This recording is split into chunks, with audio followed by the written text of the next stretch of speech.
Last night we revealed, and the Tories even admitted, more undeclared expenses from last year's election. Come to an absolutely great seat. This is one of the 23 we need to win. We showed how Conservative HQ bussed dozens of activists to the southwest, wiping out the Liberal Democrats there. Spokesman, the Conservative Party candidate, 21,000.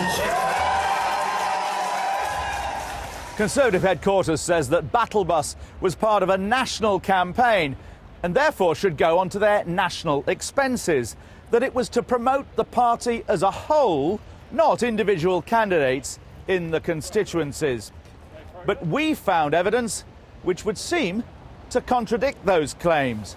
And the law says that any costs of local campaigning must be declared by the candidates themselves.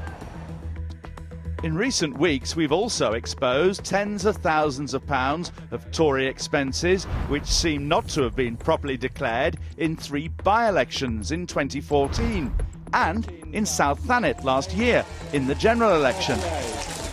Tonight, we're in the Midlands and the North, where traditionally it's Labour against Tory.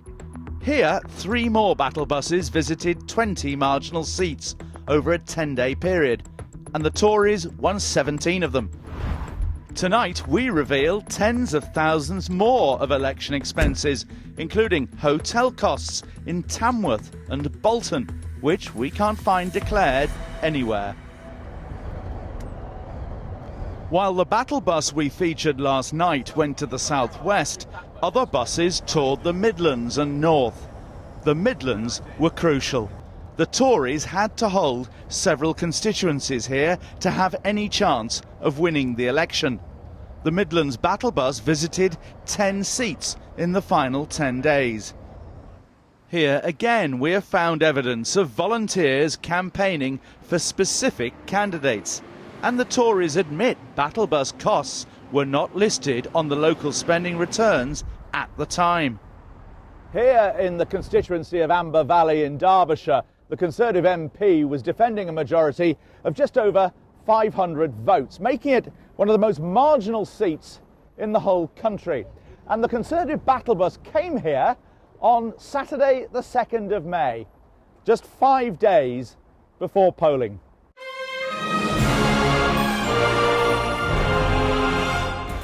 I'm on the bus. Meet Theodora Dickinson, one of the volunteers on the Midlands bus. During the campaign, photos of her by fellow activists were put online, which highlight her work. Here she's on a doorstep with the local candidate's leaflet. Some of her colleagues posted tweets suggesting they too were doing local campaigning.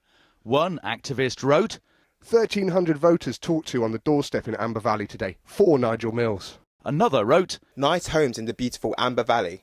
Great reaction on the doorsteps in support of Nigel Mills. All these photos and comments suggest these volunteers were campaigning for the local Conservative candidate. By law, all spending on a local campaign must be declared by the candidate, and the amount is strictly capped, usually between £12,000 and £15,000. This is the official declaration of local spending which the Conservatives submitted here to the council in Amber Valley about 3 weeks after the election result, together with various receipts. Nowhere does it seem in these documents is there any mention of the battle bus.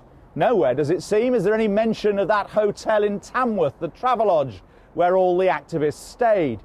Nor was the hotel included on the Conservatives' declaration of national expenditure. The legal spending limit in Amber Valley was nearly £15,000. Nigel Mills spent just under £14,000. Had the cost of the bus and hotels been included, however, then we reckon the local spending cap would seemingly have been exceeded by almost £1,000. We showed much of our evidence to the local Labour leader. What do you make of those? Well, I think I don't recognise any of the people on that, so I think it's quite clear that the Conservative Party were bussing in people to campaign on behalf of Nigel Mills. who actually didn't live in Amber Valley. The evidence you produced clearly shows that these people were using as part of a local campaign, and in reality should have been on the local expenses submitted by Nigel Mills. But doesn't Labour do this sort of thing as well? Organise for people to come round the country and campaign for your candidate? Oh, I wish I had it, or we might have saved Amber Valley. It seems Battlebus volunteers did local campaign work in other Midlands seats too. Here's Theodora Dickinson again in Wolverhampton South West, although there's no suggestion she and all the other activists are not doing anything they weren't told to do. And in Sherwood, more activists and more candidate leaflets, which quote him saying, "I called by today with my local team to hear your views." The day before polling, Battlebus visited Dudley South in the West Midlands, a seat the Tories were defending. Here's a bus leader and two activists wearing rosettes for the candidate Mike Wood. Battlebus organisers later wrote to volunteers to thank them. The letter quotes Wood, now an MP, saying of the Battlebus trip, "It made a big difference. In every one of the 3 wards in Dudley South where Battlebus campaigned on Wednesday morning, turnout was at least 10% higher than any of the other 3 wards. None of that would have happened without all the fantastic activists on the Battlebus who came to help me the day before the election." Note his use of the words "help me." The letter also says, "We are immensely grateful to Lord Feldman for agreeing to fund Battlebus 2015. We find a similar story in the northwest. 2 small buses went to 5 seats each in 5 days, with volunteers staying 5 nights at a Holiday Inn. In Morecambe and Loonsdale, activists also tweeted photos in which they seemed to brandish local leaflets promoting a particular candidate. The buses were central to the Conservatives' 40-40 strategy. Defend 40 seats of their own, take 40 of their opponents.